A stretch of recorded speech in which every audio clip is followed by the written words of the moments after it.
In this video, I'll walk you through how to turn off your DJI drone. If you find this guide helpful, be sure to give it a thumbs up and subscribe for more useful tips and tricks.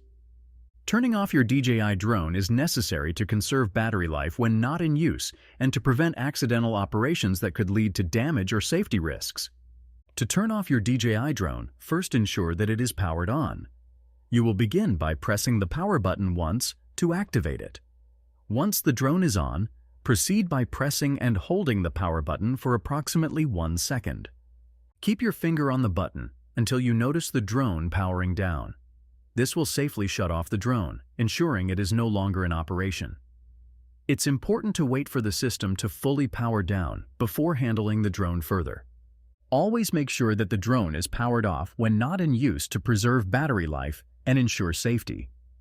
If you like this video, make sure to subscribe for more tips and tricks. Thanks for watching.